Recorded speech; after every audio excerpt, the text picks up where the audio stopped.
we would like to ignite a fire within you, within all of you, to tap into this greater power, because we know there's so much more satisfaction in it. It's like getting into one of your magnificent vehicles.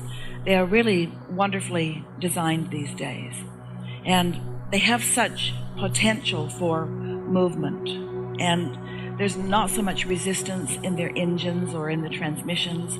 There's a precision about them that is so satisfying. Esther likes them and has owned and driven quite a few of them, and she likes that feeling of ease of speed and ease of turning radius and being close to the ground, and she likes being able to put the car on the road wherever she wants it to be. She likes to be able to look down and pick her spot and know that if her intent is there, that this vehicle can go where she points it. But can you imagine romping around in one of these muscle cars for a little while and then just making a decision that you're just going to drive 40 miles an hour everywhere you go?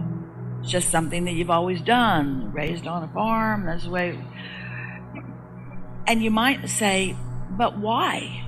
Why not take full advantage of the evolution of these machines and their ability to enhance your experience? We're just wanting to sort of ignite within you a feeling of, it is right that I reach to my fullest potential, and I will never really be satisfied unless I do. And the reason that we're talking with all of you in the way that we are is because we know once you've found that feeling of alignment, and we don't really want to call it peacefulness, but it is absence of resistance, and then the clarity that comes next. And we think that's where the hiccup is for you, because meditation in and of itself could be deemed as not as meaningful, not as beneficial, not as valuable, not as much fun, not as satisfying as being out in the world, seeing and doing and getting stuff done, because it is a quieting of the mind, and your mind wants to go. And so it could be perceived that way, and to a certain extent, and maybe in the first several meditations, or maybe it feels like that. But if you hear it the way we're presenting it, and if you understand the objective of it in the way that we mean it, and if you tap into that energy and you allow yourself to be in such a quieted place that you know for sure that you received a thought and you felt the elation of the thought, and then you followed through on that thought and then saw the benefit of that thought, you'll never again go back to that slower way of living. And so if you have not received that thought and known that you were the receiver of a thought and then followed through on that thought through your meditation, you got ready to be ready. And because you were ready to be ready, you received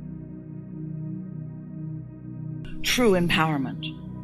The reason we're teaching it the way we're teaching it is because we know you can't go from a thought that you're worried about something to a thought of appreciation. You can't make that jump. It's so much easier to quiet your mind and then let the momentum start from that quieted mind in the pureness of pure positive motion, pure positive energy. Does that make sense? Do you follow that? Most people are thinking about what they want, what they don't want, what they want, what they don't want, what they want, and what they don't want. They don't even realize that they've got this mixed bag of vibration that they're offering all the time. And then they wonder why the money doesn't come that they don't have. I don't know why the money that I want that I don't have doesn't come to me.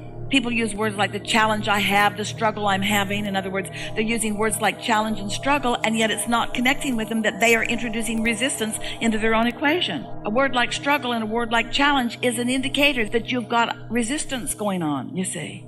So we can't talk you out of that because you've got too much evidence and too much proof of it. But if you will quiet your mind and let it be active for a moment, you will experience something other than that, because words don't teach. It's only life experience that teaches. Yeah. So we're talking about extension of source energy. We're talking about inspiration. We're talking about being true to yourself. We're talking about fulfilling your purpose for being. We're talking about allowing yourself to open to the fullness of who you are.